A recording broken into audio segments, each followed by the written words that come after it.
Bismillahirrahmanirrahim. Assalamualaikum warahmatullahi wabarakatuh. Innal hamdalillah nahmaduhu wa nasta'inuhu wa nastaghfiruh wa na'udzu billahi min shururi anfusina wa min sayyiati a'malina.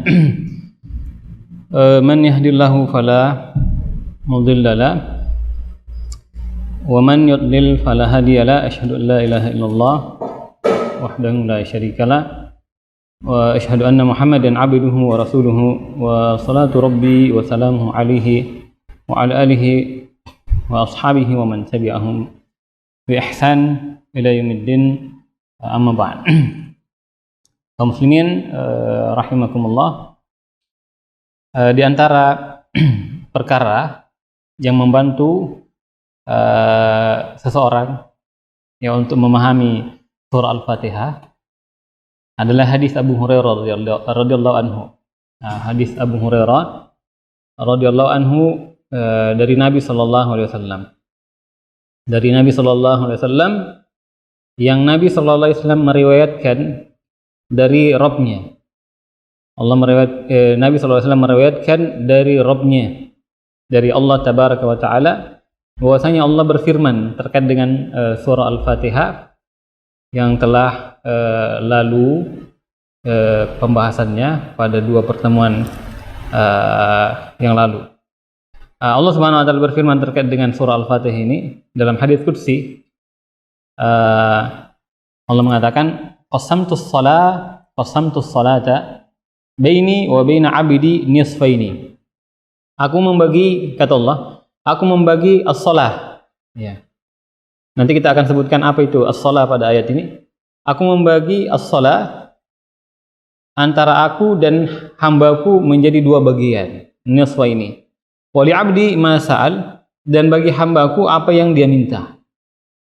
Bagi hambaku apa yang dia minta. Fa idza qala al-'abdu, apabila seorang hamba mengatakan alhamdulillahi rabbil alamin, ya. Dan ini telah lalu tafsir singkatnya, alhamdulillahi rabbil alamin, maha suci hanya milik Allah, Rabbul alamin, penguasa semesta alam. Ya, dan telah kita sebutkan apa makna Rabbul alamin, yang menciptakan, yang menguasai, yang memiliki, yang mengatur, yang bertindak terhadap alam semesta. Kata Allah, fa idza qala al-'abdu, apabila hambaku mengatakan atau seorang hamba mengatakan alhamdulillahi rabbil alamin, maha suci hanya milik Allah Subhanahu wa taala, penguasa semesta alam. Qala Allah taala, maka Allah akan mengatakan, ya Allah akan mengatakan, hamadani 'abdi, hambaku memuji aku. Ya, ketika kita mengatakan alhamdulillahi rabbil alamin, maka Allah mengatakan hamadani 'abdi, hambaku memuji aku. Terus kata Allah, wa idza qala Ar-Rahman Ar-Rahim, Ar-Rahman Ar-Rahim, apabila hambaku mengatakan Ar-Rahman Ar-Rahim, dan telah kita sebutkan ya dua makna dari dua nama Allah Subhanahu wa taala ini, Ar-Rahman Ar-Rahim, pada pertemuan yang lalu. Ketika kita mengatakan Ar-Rahman Ar-Rahim, qala Allah taala, maka Allah mengatakan atsna alayya 'abdi, maka hambaku menyanjung aku. Ya, ketika kita mengatakan Ar-Rahman Ar-Rahim, kita mengatakan Ar-Rahman Ar-Rahim, ya, yang dialah Allah yang Maha Pengasih dan Maha Penyayang. Allah berfirman, atsna alayya 'abdi, ya, hambaku menyanjung aku. Wa idza qala maliki yaumiddin, ya, apabila hamba itu mengatakan maliki yaumiddin, ya, penguasa, pemilik hari pembalasan, maka Allah mengatakan majjadani 'abdi, majjadani 'abdi, maka hambaku menyanjung aku, hambaku memuliakan aku, memuliakan aku. Jadi kalau kita bilang maliki yaumiddin, maka Allah akan mengatakan hambaku ini ya memuliakan aku. Fa idza qala iyyaka na'budu wa iyyaka nasta'in, apabila hamba membaca hanya kepadamu iyyaka na'budu, hanya kepadamu kami menyembah, wa iyyaka nasta'in, dan hanya kepadamu kami meminta pertolongan, maka Allah mengatakan qala hadza baini wa baina 'abdi, ini adalah antara aku dengan hambaku. Kalau kita bilang iyyaka na'budu, hanya kepadamu kami menyembah, wa iyyaka nasta'in, dan hanya kepadamu kami mohon pertolongan, maka Allah akan mengatakan ketika kita membaca itu, hadza baini wa baina 'abdi, ya, ini adalah antara aku dengan hambaku, wali 'abdi ma sa'al, dan bagi hambaku apa yang dia minta. bagi hambaku apa yang dia minta. Fa idza qala, dan apabila hambaku mengatakan ihdinas siratal mustaqim, ya Allah tunjukilah kami jalan yang lurus. Siratal ladzina an'amta 'alaihim, yaitu jalan orang-orang yang Engkau karuniakan atas mereka. Ghairil maghdubi 'alaihim, bukan orang-orang yang terlaknat, yang dimurkai Allah atas mereka, waladdallin, dan bukan pula orang-orang yang sesat. Maka ketika kita membaca itu, ihdinas siratal mustaqim, siratal ladzina an'amta 'alaihim, ghairil maghdubi 'alaihim waladdallin, maka Allah akan mengatakan qal hadza li 'abdi wa li 'abdi ma sa'al. Maka kata Allah, ini untuk hambaku dan bagi hambaku apa yang dia minta. Ya, ini hadis riwayat Muslim, hadis yang sahih. Nah, di awal hadis qudsi ini Allah mengatakan wa qasamtu Allah mengatakan qasamtu shalah. Aku membagi salat. Salat dimaksud di sini adalah surah Al-Fatihah. Ya, surah Al-Fatihah. Jadi Al-Fatihah juga ya namanya adalah as-shalah berdasarkan hadis ini. Aku membagi salat antara aku dengan hambaku, kata Allah Subhanahu wa taala, di dua bagian. As-shalah di sini adalah surah Al-Fatihah. Kenapa dinamakan dengan as-shalah? Ya, Al-Fatihah di sini disebutkan ya oleh Allah dinamakan dengan as-shalah, dengan shalah, ya salat kalau bahasa kita. Karena ya salat ya karena tidak ada salat. Ya, karena tidak ada salat bagi siapa yang tidak membaca Al-Fatihah dalam salat. Ya. Ya, jadi dia disebut Al-Fatihah itu dalam hadis ini ya, dinamakan dengan as-shalah karena tidak ada salat bagi yang tidak membaca Al-Fatihah di dalam salat. Ya, karena ya kedudukan dan besarnya dan agungnya kedudukan surah Al-Fatihah dalam salat. Jadi tidak ada salat bagi yang tidak membaca surah Al-Fatihah. Dan makna ya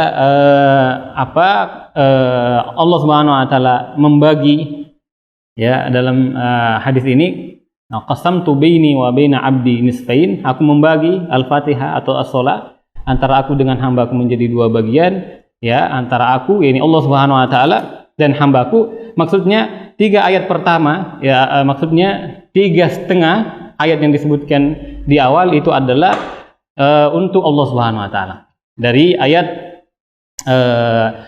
alhamdulillahirabbil alamin, terus ar-rahmanir rahim, maliki yaumiddin, kemudian iyyaka na'budu.